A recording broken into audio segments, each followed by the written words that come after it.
heard this spiel a bit already, but thank you so much for coming. We're here tonight to celebrate Linda Sivertsen's wonderful book, Beautiful Writers. Congratulations. She is here tonight in conversation with her sister Carol, which is very exciting. I know. Baby sister. Yes. Understudy. Tom Bergeron, who is unfortunately sick, but we do have a little guest appearance by him still. So he wanted us to play a little video. Yeah, after we do a quick intro with him, we'll have about a 30-minute conversation, open it up to a Q&A, and then we have plenty of books to buy and sign. So enjoy. Thank you. Hi, everyone. Welcome. As he just told you all, and you've probably heard, I am having a Shirley MacLaine moment right now. I am the understudy. Tom couldn't be here, but wow, what shoes do I have to fill? This guy is awesome. So I just want to play a beautiful little video he made for tonight. And how do we hear it? Mr. Bill. We have a helper. Yeah, you're in trouble if I'm the helper. COVID. Yeah. Sorry. It's called. You ready for this? You might have already read it. Let's start it over. We don't need to start Flirt. over. Yes, we do. No, we don't. F. Okay. Big sister. Sisters. Little I saw sister. that. I saw that. Yeah. It's pretty much how it goes. Hi there. Tom Bergeron here. I wish I was there with you, but I am at home recovering from the latest strain of COVID. Yeah. It's called, you ready for this? You might have already read this. It's called Flirt. Capital F. Did we lose him? You know, Ha. you can find it online. You know what? Go to Linda's Instagram. Not right now. It's so adorable. So basically, in a nutshell, Tom says that he loves Linda's book. His wife came to a retreat of Linda's, so she and he have been in contact for years. He surprised her. His It was a wife Christmas present. Absolutely loved the retreat, by the way. Linda gives amazing retreats. And he's read the book multiple times, and he says in his own writing, he refers to it again and again and again. And he very aptly describes the book as three things: an incredible memoir of a up-and-coming wannabe writer, which is absolutely true, with ridiculously outrageous and charming and entertaining celebrity stories, because she was a celebrity interviewer and sometimes had to do quite a bit of stalking. I was a celebrity chaser. Yes. Yeah. And then she has an amazing podcast of the same name called Beautiful Writers, where she interviews some of the most celebrated, successful writers of our time, and they share well-earned, hard-won wisdom from the world of writing and creativity and publishing. So sprinkled throughout are their gorgeous words excerpted from her podcast. So I think we're done. Like, you guys got it. So I asked her tonight to share a couple of snippets. So I just love the introduction. We read a little bit. I'll just read a little bit from the intro. This is the part where in any intro for a nonfiction book, are there any nonfiction writers in this crowd? You try to make it about the reader, right? Because nobody really wants to hear all about you as the author in the intro. They want to see themselves and they want to see what they care about. So I tried to do that. I don't know how well, but dear writer, for as long as I can remember, I've wanted to write books. I'm guessing you can relate because you have stories too. World transforming ideas tickling your brain. A unique perspective on a corner of life somehow overlooked. A tale that won't stop unfurling its chapters inside your mind. The dream, the ache to write, has been thrumming through your veins for longer than you can recall. And yet, something, time, confidence, life is holding you back. I felt this frustration even before I knew it plagued most writers. Long before a turbaned guru stared deeply into my eyes and told me that writing was why I was here. But I'm getting ahead of myself, except to say I had no reason to think I could be a writer, and thus was grateful for the nudge. My grades had me, and probably everyone else, convinced that I was most definitely not book smart. Several humiliating interactions corroborated this, which I'll share in the chapters that follow. Against all odds, I did write and sell my first book, which received generous national publicity. I may be the only author you know whose CNN segment aired while she was scrubbing toilets at Trader Joe's, but publishing opened countless doors for me. Missteps and absurdity notwithstanding, over the next 23 years, I was able to write, ghostwrite, and co-author 11 books, including 2 New York Times bestsellers, more than 40 magazine articles, and help birth hundreds of books as a coach, meaning I understand a thing or two about your ache. I know what it feels like to pulse with a longing to write and publish again and write some more, preferably soon, but most definitely before you die. Best-selling author Catherine Woodward Thomas and I used to joke about the inability to birth a book akin to being pregnant with a 20,000-pound baby 10 years in gestation. Books unborn weigh on you. I'm guessing some questions eat at your resolve and feel paralyzing. Can I do it? I mean, really do it? Start and finish an entire manuscript? And if I ever do, could it be great? Great books changed you. You want to be great too. So good. I just love You that. actually made me rewrite that.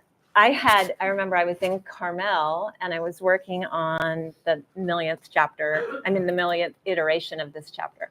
And I sent it to her. She's far more schooled in writing than I am and far more, she's a better reader than I am, a bigger reader than I am in more genres. I'm a nonfiction girl and she's more cinematic storytelling. And I sent it to you a couple times and you said, it doesn't speak to me enough as the reader. And so I really reworked really the it. truth is I'm a marketing writer and that's the Yeah. that's all about the reader. But you did it and you know, she's so much fun to give feedback to because like all champions, she takes coaching and she applies it. And then she like gets the gold medal and you go, how did you just do that? Yeah. I'm so grateful for coaching. Yeah. So fun. It's so easy to cheerlead yourself off a cliff, as I often do in the storyline. Yeah. Well, and we were talking on the way here. It's very easy for, you know, so often artists also teach because other people go, oh my God, how did you do that? How did you do that? How did you do that? Help me, help me, help me. Yeah. Which happened to you as soon as you had your first book. Everybody came out of the woodwork. So even though, you know, it's easy to help other people, you're so close to your own stuff that one of the things I admired so much watching you all these years with this book in particular was how much you were open and willing to call on You other readers and so many other people. You know, I felt really cocky at first because when I first had the storyline is the beginning where I have this dream to write, and it's a literal dream. I have like 6 book ideas that come to me in the middle of the night. And I wake up thinking, oh, it's going to be so easy. I'm going to be on Oprah in like 6 months. And I literally felt like I was taking dictation. I would just see pages and pages of writing. And I got like a C+ average in high school. I was kind of the jock fun one. You were the AP class girl. She was the award-winning journalist in school. And I never thought of myself as smart. I wanted to be a writer, but I wasn't smart. So I didn't know that I could ever do it.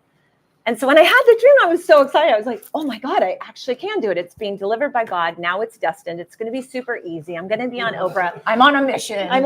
Like you saw it, right? I was so grandiose. You saw it. I mean, a lot of you saw it. You saw it. A lot of people saw it. She's a Leo. They can't help it. Oh my gosh, you saw it. I mean, everybody saw it who knew me. And it just wasn't easy. It was so hard. And so you have to get open. Otherwise, it just breaks your heart. Well, but I have to say, as somebody who's been around a lot of writers and I've been in a lot of writing classes and writing groups, and I talk to so many people who want to be writers, what is so painful often for people and is seared into their memory is any rejection, any criticism, any negative feedback. And what I've always been so impressed with you and is in this book and is part of what's riveting about this. I mean, the book, even though it's about writing, it's really a success story. It's really a like how to have both, you know, the wherewithal and keep going and believe in your dreams, which is translatable to anything for any of us. But I was always so. Oh, but what I've seen be so devastating is when people will say like, "Oh, well, a teacher told me I can't," or "Oh, Yeah. I didn't got believe any of that. rejected by In fact, you publishers." tried to warn me. I'll never forget. I did. I was in New Mexico, and you and I were walking down the driveway, and the book was about ready to come out. I finally had a publishing deal. I've been trying for years. I finally had one. And you said to me, I just don't want you to get your hopes up too much. Like, books don't, as a rule, sell very much. Like, you really tried to put my feet on the Because ground. I'm a Capricorn, and I would have I would have none of it. And I remember lying to you. I remember saying, it's okay if I'm not successful. I will teach and I will be a ghostwriter. And I don't even know why I said that, because I had never seen it. I had never believed it. I'd never wanted that. I didn't even really know that was a thing. I certainly didn't think I'd have to or want to, but I just said it because I thought it would appease you. Mm-hmm. And then it happened because I needed to. After my first book came out, I was, cleaning toilets at Trader Joe's, and I was in the media, and it wasn't translating into dollars. It was like, just because you're on television doesn't mean millions of people are paying you. It just does not mean that. You can. I mean, I remember Lisa Gibbons did a whole show on the book, and my publisher said to me, "We thought it would be a big deal, and it didn't move the needle." But Michael Jordan also had the big press conference that he was retiring from baseball that day. So there was a preempt. But anyway, point Which being is all part of the fun. Is all the point bad being news. is that I never thought I would have to teach, and it ended up not only saving me, but being like the great love of my life. Right. Yeah. Beautiful. So I just shared that throughout the book are quotes from your unbelievable. I mean, you guys, it's so crazy. She'll be like, "Oh, I gotta go. I'm gonna interview Dean Koontz. Bye." Or, "Oh, I gotta go. Brene Brown is online too." Right? Like, she'd be like, the people you were able to attract for your podcast have been not only like such superstars, supernovas, but when you hear them and you hear your conversations with them, first of all, it sounds like you're all best friends, which is so charming and it's like we're all They're just eavesdropping. sweetie pies. They all struggled Right. Right. They're just sweetie. But it's like we're all tagging along on a coffee date, right? Yeah, and we're all fun. having coffee with Brene Brown and all your amazing people.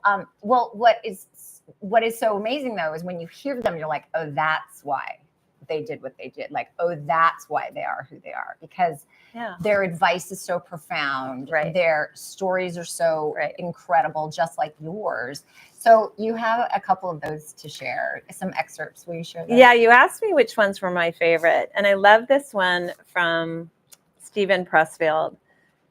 This is the chapter called "The Seduction of Seclusion," and I'm a real introvert. Actually, I'm loud, but I'm an introvert. And I really like to be home by myself.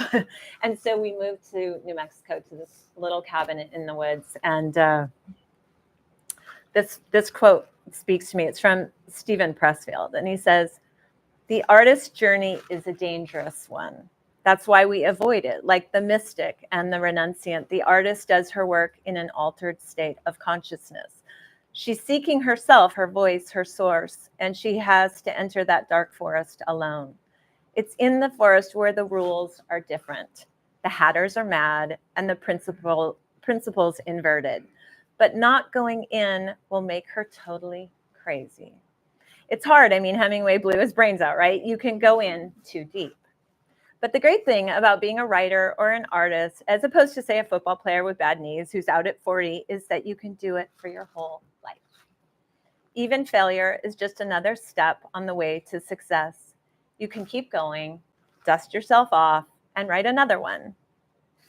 Yeah. He goes on, but I love it. Well, and that is so good. I literally said to her, "He didn't say that on your show, right? He wrote that for you." She goes, "No, he said that that's so polished and perfect." Yeah. And But the writers, right? So they speak just well. walk around and They speak well. dump these Can I read one more? Please. So Patricia Cornwell is one of my favorite people to interview as well. She's super mystical, and she's the one who has written the Scarpetta series that sold over 100 million copies. Nicole Kidman's now Scarpetta. They just announced it. Oh my gosh. And did you see that? no. Yeah, some of it's kind of like the Jack Reacher thing, where some people are like, Tom Cruise isn't Jack Reacher. Wait, some fans are like, wait a minute, Scarpetta doesn't look like Nicole Kidman, but it'll find its people. Right. Nobody one will- agrees on everything. No one will mind. Yeah. So Patricia Cornwell says, we all know what it's like when you're at the end of that first real draft. My rule is I do not allow myself to operate dangerous machinery. I'm not kidding. Like a helicopter or a fast car or any car, you're not yourself.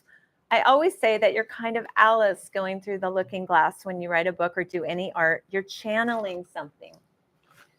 You're transporting, going somewhere else, and then you come back. It's kind of like the astronauts. They're not used to gravity for a while.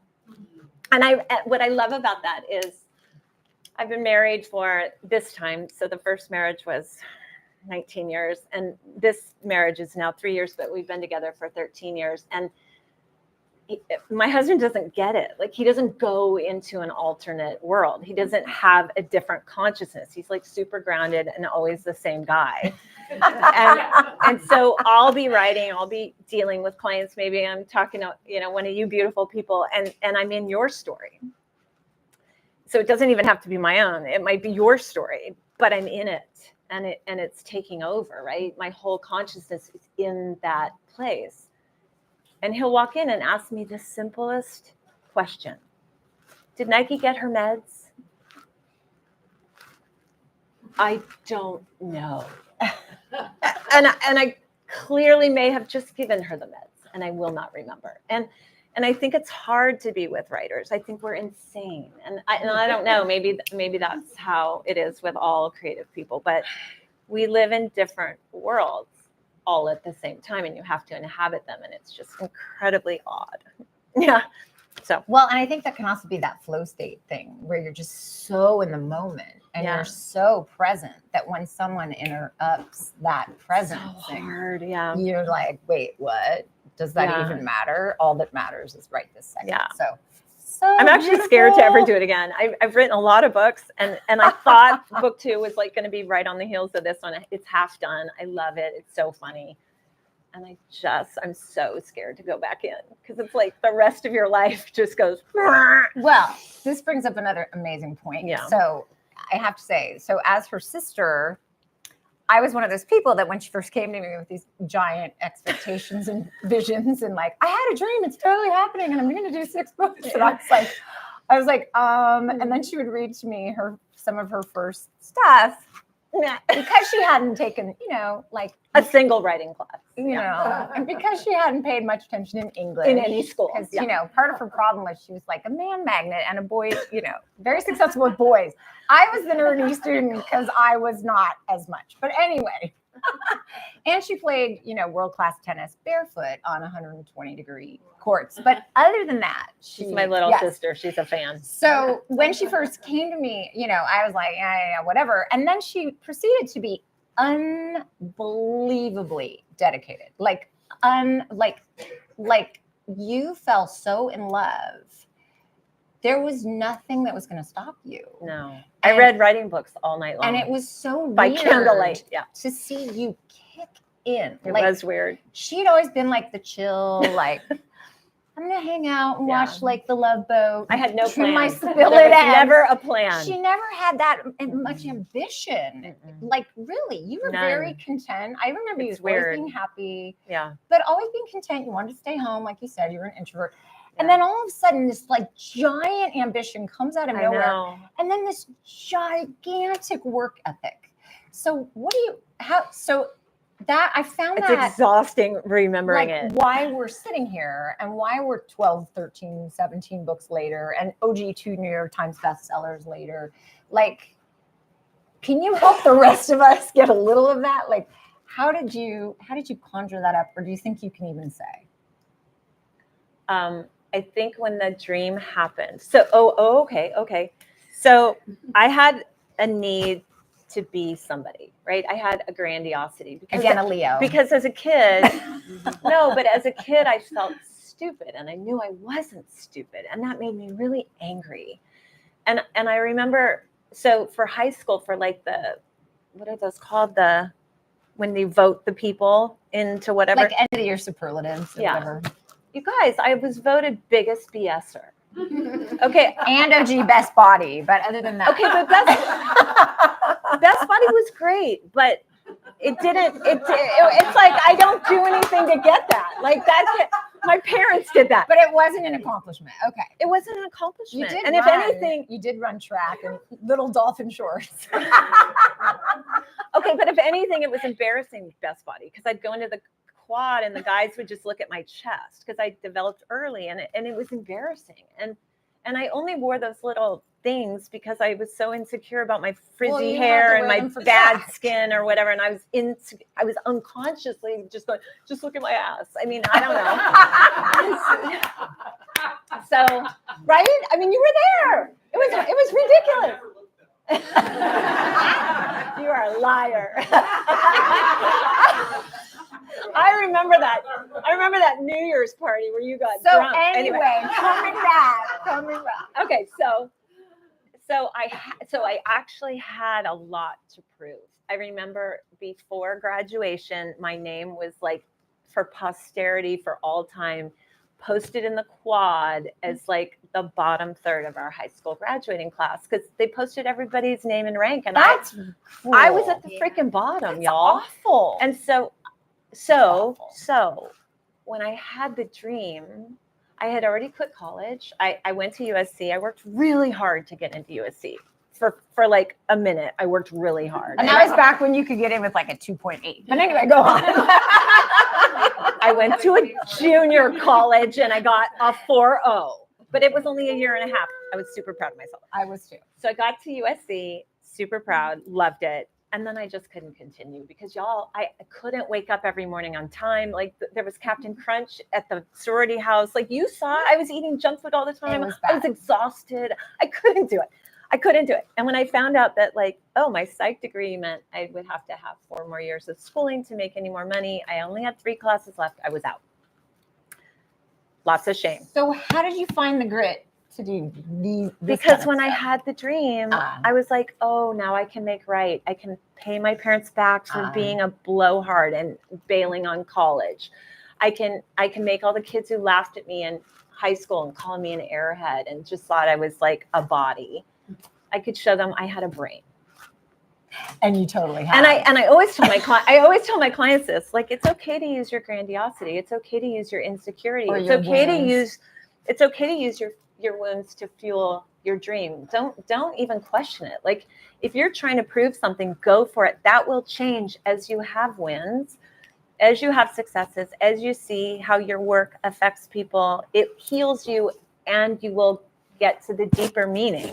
But you don't have to start with it. Start with whatever you need to do to get motivated. Yeah, use what you got. Love it. Okay. Yeah.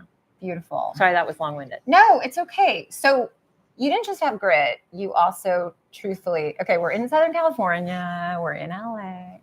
And there's a lot of magic and woo-woo and law of attraction conversation. Totally. There's a lot of law of attraction conversation. And what you guys may not know, I'm an astrologer, and we had a father who was on the board of directors of a metaphysical university. Yeah. And he looked normal. He wore a suit and a tie and he had a little suitcase. He was a Republican stockbroker. He was a Republican stockbroker that read the Wall Street Journal every day. Yeah.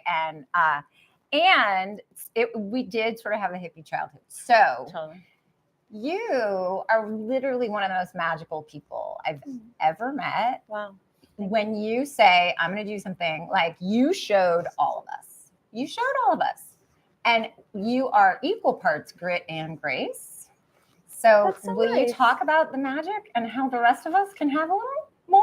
Yeah, I think you just have to trust your ache. I mean, I just trusted it. It was like when I had the dream, I didn't question. I went, oh, okay, God wants that for me. It was very naive, but also I made the choice to be naive. I made the choice to sign up for myself. And I always do. I get knocked back, right? We all take 2 steps forward and 2 steps back. I'm super insecure and I'm really vain. I'm all the things. We were up really late figuring out outfits, just so you know. Oh, the worst. Don't you think she rocked it? Yeah. Just the worst. Thank you. I partied for her. So cute. No, I have all the head stuff that everybody has, but I just constantly am determined not to live a life that I'm going to regret. Well, and you didn't just have one dream; they kept coming. Yeah, like So that how first can we one turn opened the door. that on? Oh, okay. I remembered the other day. This was really cool. I was doing a publishing program with somebody. Sark, the author Sark, had me on as a guest, and she said, "So in the book, you were writing down before you went to bed. You were writing down instructions to your unconscious and waking up with like magic." And I went, "Yeah, I used to do that all the time." That's right. And she goes, "Why you don't do it anymore?" And I said, "No, I kind of forgot." She was like, "What the what?" and Sark really does that. She like really gets into her dreams. So she said, "Okay, I'm going to do a challenge. I'll call you or text you every day. Let's do a 30-day challenge." And like, so we've been doing it. We're on like day 28. And I'm doing what I used to always do, which is before bed, I write, "Okay, show me what I need to do. Show me what I need to know." And I keep waking up with like incredibly specific details, and it's fun. And that's how I wrote the first book. It was like, how do I get to this person? I'd wake up with the introduction to their chapter. I'd fax it to their publicist, and they'd say, "Okay." So it's that specific. Okay, and speaking of that, Yeah. you had one person throughout your years of like celebrity chasing, interviewing people, schmoozing, networking, praying, So doing sad. like So everything sad. you Yeah. could possibly do.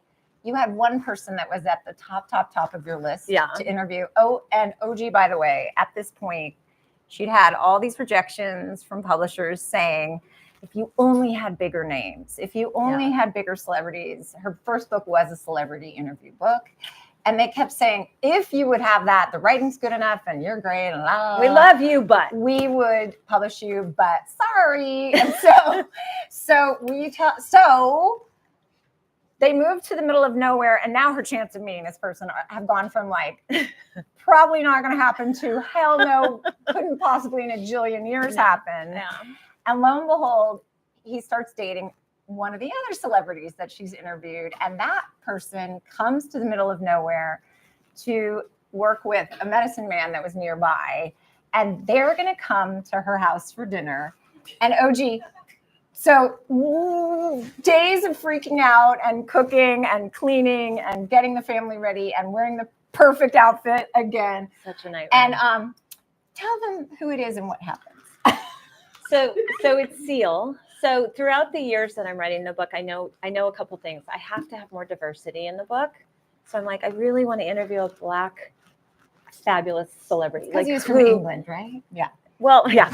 No, but I really wanted diversity. And this was not at the time when anybody was telling me that. I was just like, I can't have a book with no.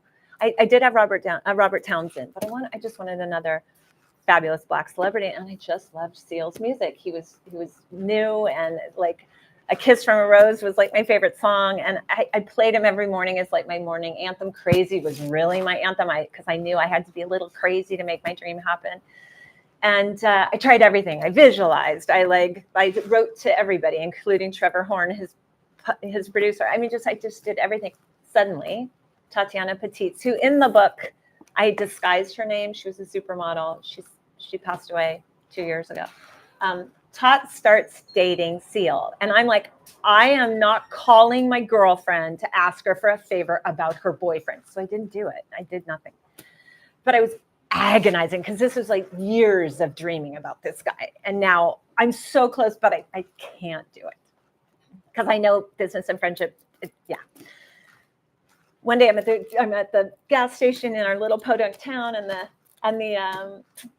the shaman says, by the way, Seal and Tatiana are coming to the land, and they're coming to your house for dinner on Sunday night. I'm like, oh my God. So I call the SAG library. This is before the internet. I call the after SAG library, and I get them to fax me like 25 pages on Seal. I learn everything about him. I am like destined. It's destined. He's coming to my house. He's going to say yes. He's going to help my green vision of like helping change the publishing world to be more sustainable, because he's going to tell people about the beetle kill and the aspens, and we're going to get everybody motivated. So he's going to save you and the world. So he's going to save me and the world. You know. He's going to get me a publishing deal. Stakes, people. And we're stakes. going to save the world. Okay, so you told me to read something. And then what happened? So he comes to dinner, and there's all these horrible things that happen before this part. But I make him food that he's allergic to. So there's all these other things that are crappy. And then the worst part is we sit down to starts playing his music. my super son full is blast so obsessed with him on, that he's like, playing I'm gonna fly like an eagle on a little tape recorder. and Seal ignores him. So now I hate him.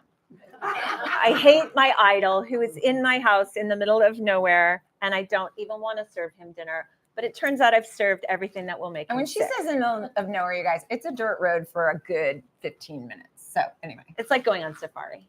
It's 3 hours from the Albuquerque airport.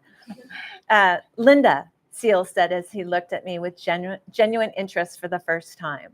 I should also say, I don't know that this is their last supper. He and Tatiana break up that night. So I don't even know that they already are in hell before they get to the house.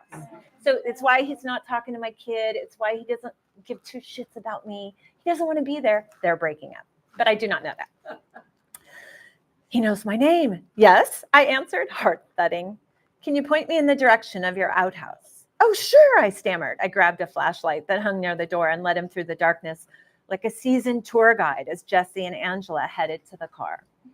There we were, Seal and I, wandering through the night under a slivered moon with the ominous wail of coyotes howling in the distance. A tired superstar on his way to unleash whatever didn't agree with him at dinner, plenty, I'm guessing, and me, a frazzled celebrity chaser nipping at his celebrated heels all the way to the shithole. This is fantastic. When I'm old and gray, I'll revel in sharing this feel-good moment with my proud grandchildren. Seal grasped the handle of the outhouse and disappeared inside while I waited 15 paces away. This was it. He'd be gone in 3 minutes. What if I never saw him again? What if this was my only shot? Okay, I'd ask him now while his pants were around his ankles. He'd be too shocked to say no, but I couldn't. There'd been no rapport whatsoever, and I was going to look certifiable. But then again, he'd be glad he said yes when he saw the good that we would do. I heard Angela's car start up. That's Tatiana. No, I've got to keep my agent, keep my husband from losing hope. Help the trees. Seal, I yelled. Oh my God, I can't believe I'm doing this. Yes, he answered from behind the outhouse door, sounding more than a tad irritated. Please, God, forgive me for being the biggest dingleberry ever. But my golden goose is about to leave with all my eggs. This is really uncomfortable for me, but I have to ask you something. Don't do it, he yelled. What? I said, hoping he was kidding. Don't do what? Don't ask. I froze. The air around me perfectly still. If you don't ask, you won't be upset if I say no, he shouted. You'll have to read the rest to see what happens. But that's just to show you that as practical and hardworking as I was, oh my God. I could be so insane. Oh my God, I will never forget that. So There's another funny scene. So good. Somebody So in this good. room, but I won't say it. Okay. Okay. So I've monopolized you, and I think we should open it up Yeah. for questions. Yeah. Anybody? Questions? Anyone? Christina. With this book and all your books, when did you know that they were done? Oh my God. Oh my in God! heaven. What a good question. That's the hardest moment for any writer is to decide that it's done. And can I just say, she loves editing For decades. Yeah. rewriting. I love not being oh done. My God, you're amazing at that. I'm obsessed with editing. It's why I like writing for other people. Because then they go, well, "You're because done." we have a deadline. We have a deadline. I can't go on for 10 years like I did with this one. I have a particular disease, which is that I won't put out something unless I feel that it's world class. And especially with this book, because Liz Gilbert is in it and Martha Beck. And yeah, because my favorite authors in the world are in the book, I thought my pieces have to be as good as they can be. Otherwise, I can't justify putting it out. So, but I knew enough that I would never finish unless I got a publishing deal. So I almost finished. I got myself as close so that I knew I wouldn't be screwed, because if you get a publishing deal too soon, I've had this happen a lot with clients where they're on a TV show or something happens in the trades or something blows up and so they rush.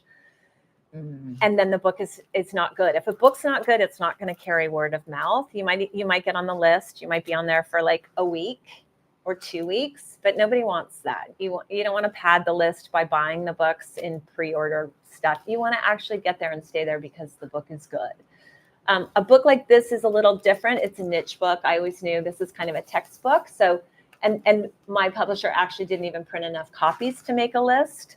So that's different. I didn't have that goal with this book. I had it with my first book though, because I was cuckoo bird, like, crazy. But even though I didn't think, oh, I'm going to hit the New York Times list with this one, I still wanted it to stand the test of time. And it does. Like, I can't find one page that I don't love of this book. So is that when you? So I wait done? till I'm obsessively in love with the whole thing. This one came out fast. This one? Yeah. I'm just saying comparatively. Like, Parts of this were the memoir, though, that I was memoir, working on for that's 10 what I'm years. saying, but Yeah. once the idea came, I was Yeah. like, oh my God. Yeah. This is what I'm going to do now. Yeah. Once I figured out that I could take the podcast episodes and mix them with the memoir. Once I figured that out, and I ripped apart my memoir and stuff, then it was fast. Yeah. You're right. And Well, having and a then, deadline made it really fast because you have to. Just think, and I think I remember you just being so lit up when this Yeah. idea came. When I figured out what it was, Yeah. it was fast. It Yeah. all, like worked through the editing, worked through it was like when it all, Yeah. all clicked, it all came together. Yeah, that's Like true. Download, like fast. Yeah. Not fast relative. Diana's my best friend, and she's a main character in the storyline. She has the best dialogue. Diane has the best lines. She has the best lines in the book. Yeah. But yeah. You're funny all as her hell. Stories are true. That is true. Well, and I always recommend if you ever write something that's a memoir or personal or like true, real life, have an editor that was there. Yeah. Because Linda will have me read something and I'll go, don't you remember the guy who said the thing and that Yeah. changed everything? And she'll go, oh my God, I Yeah. forgot the guy. Yeah. No, So- we grew up down the street from each other and we're at SC and afterwards, I mean, we just have always been in one another's lives, but I remember the day she had the dream and calling me with, I just had the most amazing dream. I'm like, You're like, good luck with that. Yeah. awesome, go get it. That's hilarious. You helped a lot with that dream. You and your family helped a lot. Yeah, Carol. Would you say that this is a good time for writers in general? You know what? That's a really tough question. I'd love to be optimistic for you and say, yeah, it's a great time for writers. I think it's a really hard and a really good time simultaneous, just like everything we're seeing. The dualistic nature of life right now is so all up in our faces. People are thriving and more conscious and more evolved, and you can make your dreams happen faster right now than ever before. And yet things are harder and crazier and more difficult to navigate. And there's more poverty. It's both. It's both. And, I think, And you can self-publish. what I was you going to know. say is there were 3 million books that were published last year, 1 million-ish traditionally and 2 million self-published. The challenge of that is there's a glut in almost every genre. So to stand out, you got to be a tap dancer. You got to know people. You got to be lucky. You got to pray to the right, whatever. I don't know. It's a crapshoot. And wow, it's a great time to be alive. If you're a creative, you can have an idea and you can birth it. I love social media. Like I'm on there going, whoa, I have an idea and boom. And it just it's so much fun. I feel it's almost like we're experiencing a lot of the divine right now as creators. You have an idea, you channel it, you bring it. There's so many ways to bring it through. And you got to keep your mindset sharp because it's so easy to get negative. It's so easy to get into poverty consciousness. It's so easy to feel like you're not good enough and to get it lost in competition and to lose 2 hours on social media and feel like never mind and to share I heard Nicole Kidman when she was talking with Reese Witherspoon the other day. I was watching her because of Scarpetta, because of Patricia Cornwell. And she was saying to Reese, she said, be careful of saying what you want out loud because your unconscious thinks you've already accomplished it. If you're out there talking about it, you're getting the dopamine hits. Well, that's social media, right? You do social media, you feel like you're writing. You just did a little micro blog. Oh, I just wrote. Now I don't need to write because I just got all my hits. And 2 years later, your book isn't done. Yeah, you're dispersing your energy. Yeah. So mindset is you got to be really strong. So if you can keep your mindset right and you have the work ethic and you keep showing up, even if it's 15 minutes a day, our friend Sam Bennett has a book about the 15-minute method. Came out on Tuesday. Came out on Tuesday. You can do it. And you got to keep showing up. Yeah. Well, yeah. Oh, I'm sorry. I was just going to ask you about your process. Yeah. Like, you write only at your home, you use a pen, you use only a computer. I started with a pen. I started with the dreams. So I would wake up in the middle of the night, 3 a.m. for years. In the closet. In the closet. She recommends closets. I love closets. They're womby. Glennon Doyle used a closet for years. There's something really, like when you wake up in the middle of the night, family's still asleep. There's something so womb-like. If you go into a big office, I don't know, the ceiling's really high. Maybe you can't hear yourself. So for years, I was with a pen in a closet. And then that got too slow.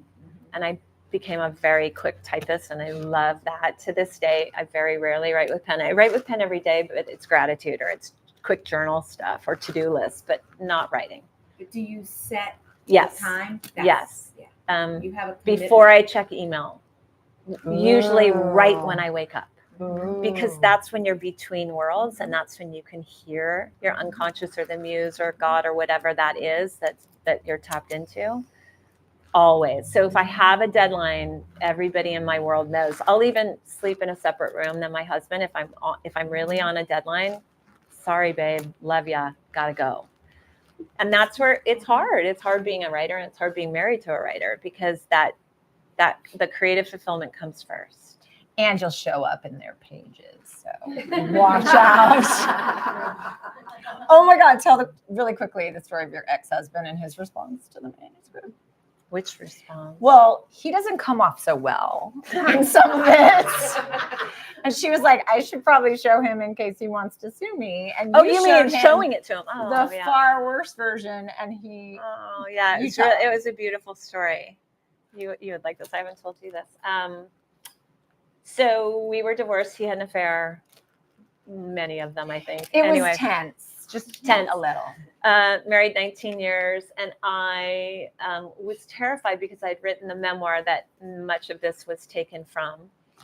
And I was just so paranoid. I thought, he's going to have me killed. He's going to find out. He was in a motorcycle gang.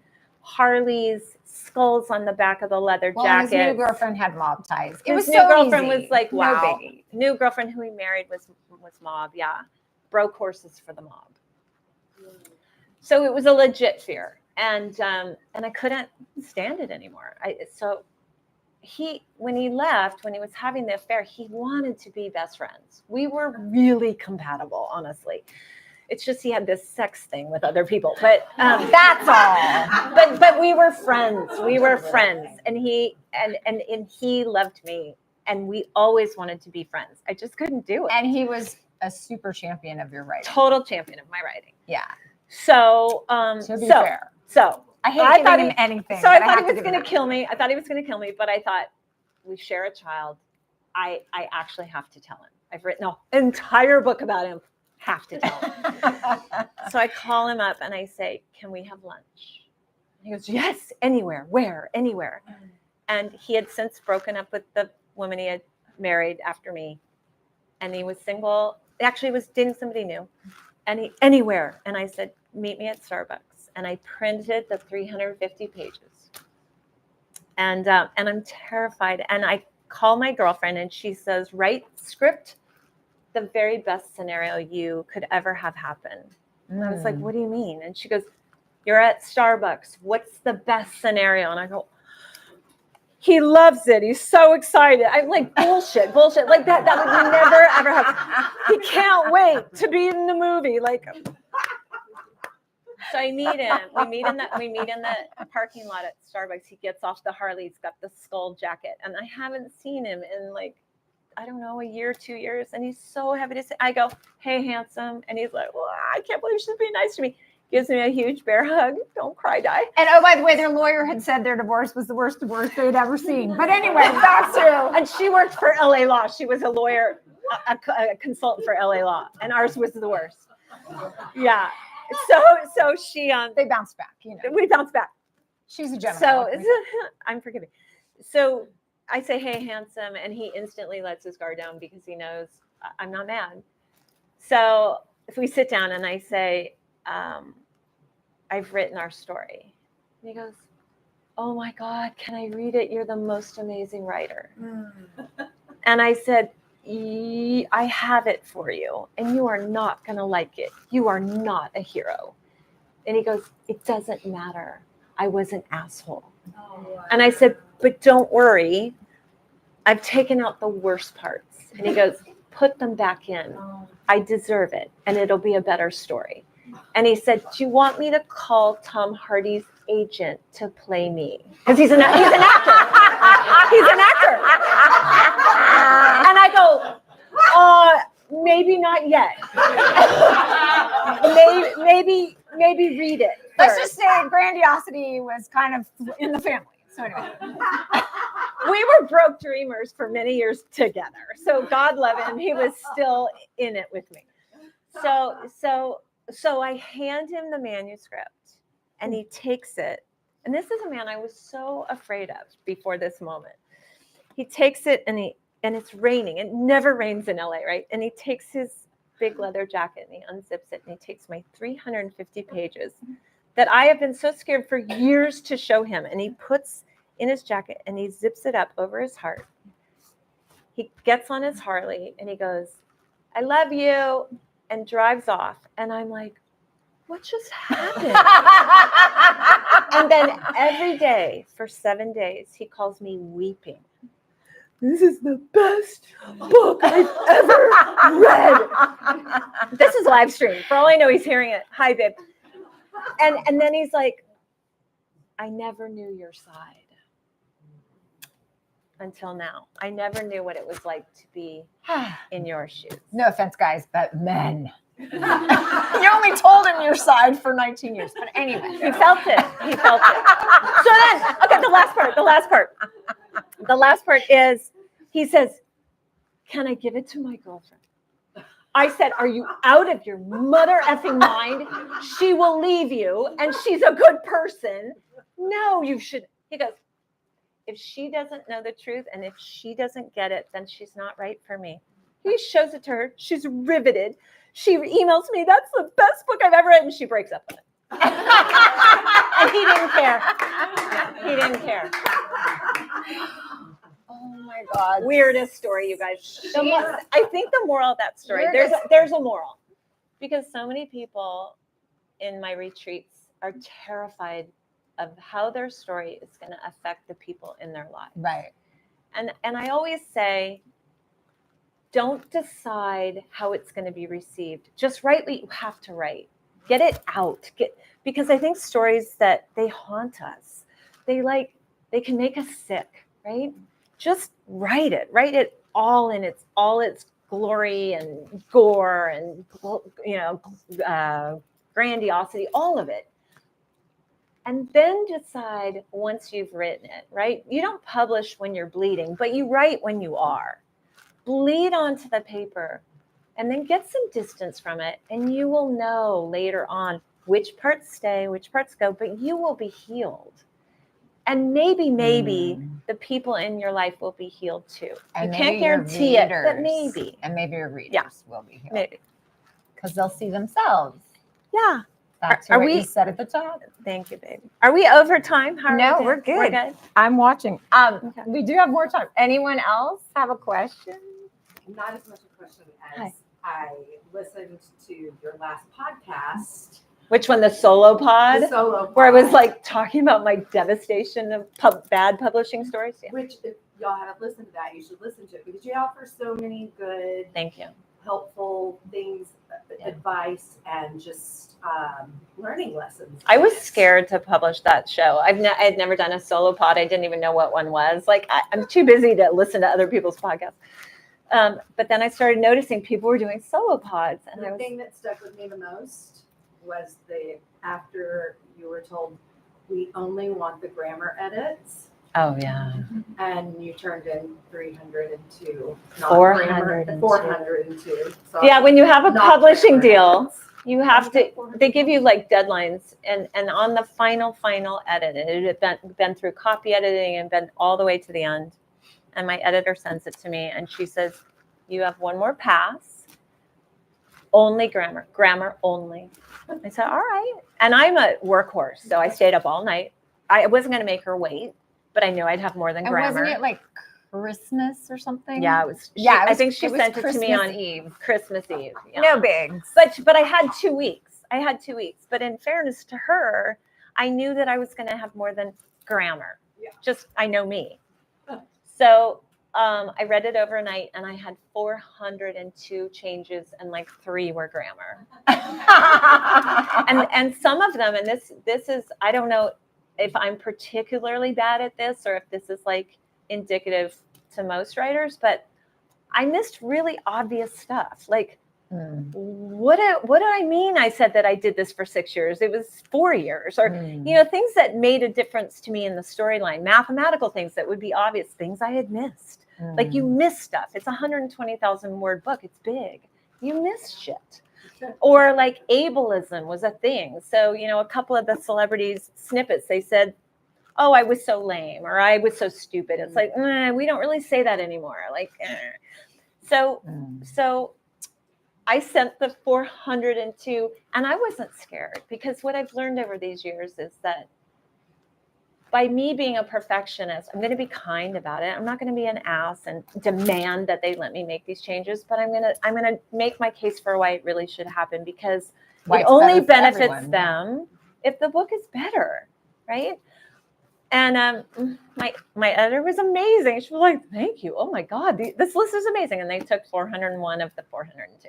And the only reason they didn't take the last one is it didn't work with the spacing. They couldn't fit it in. The leaves on the cover too. Oh yeah. You fight for your cover. They didn't want leaves on the cover. They sent me this without leaves. Can you imagine? No. And I'm like, no. And so we went round and round, and I just wasn't going to budge, but I was loving about it. And they finally agreed, and they were like, "Thank you. We're glad we listened." So yeah. When you're right, you're right. Oh my gosh. Thank you, baby. Anyone else? Anyone? Oh my gosh. Well, thank you so much for coming. I'm so proud of her. She took me to show and tell when she was in kindergarten, and now I feel like we're like the shoes on the other foot. So proud of you. Love it so much. you. If you'd all stay and hang out and get books, and she'll Thank you for sign coming. and So many sweet faces. and believe in all of your books. Yeah. Here- Tell me about your book. Yeah. What are you working on? Who here are writers? Anyone? Like many lots, people? like Oh my everybody. God. Yeah. Nobody goes to a book signing without writing book unless they're writing a book. Right? I Oh mean, my gosh. yeah. Thank you for being here. Yeah. Mama. You have such a beautiful book, and you have I mean, oh my gosh, so many of my people are here with like the most amazing books. I'm so honored. Yeah. I hope I didn't scare you guys away. It's a hard path, I'm just saying, but it's worth it. It's harder not to do it, right? I mean, you know that. It's harder not to do. Do you write every day when you're not working on a book? I do, but it's micro blogging on social media. But I consider that writing. To me, I love Because you really craft. I craft. You Yeah. know, and not only do I write whatever it is that I'm going to write, but then I put it through Grammarly. Y'all know about Grammarly.com. AI, I've been using it for years. It's just phenomenal because the human eye, our mother, who was an amazing editor, used to say this: the human eye is not trained to find mistakes. So even though I'm an editor, even though I can find a missing comma at a million, paces, I'll miss my own. So we have berry picking eyes, or like Totally. gazelle spear throwing. Yeah, exactly. We don't have letters. Yeah. Yeah, so Yeah. I'll do my little micro blogs for social media, or a full blog. I do a lot of blogging on bookmama.com. And or I'm writing an article right now for a magazine. So I'm always writing something, but I will not trust myself. And I'll be like, there's going to be a double the in there somewhere that I missed, or there's going to be a passive voice versus active that I missed, or I'm going to just say something wrong. And Grammarly.com, y'all, best friend. It catches it. It'll tell you stupid stuff too because it's AI, and you have to learn what not to listen to, but it's super helpful. I need to have them as a sponsor for the podcast. I'm going to call them. Yeah. That's it. All right, we're checking your watch. All right, let's go. Thank you. So fun, thank you. So fun. Awesome. And I'm letting her keep the dress, don't you think?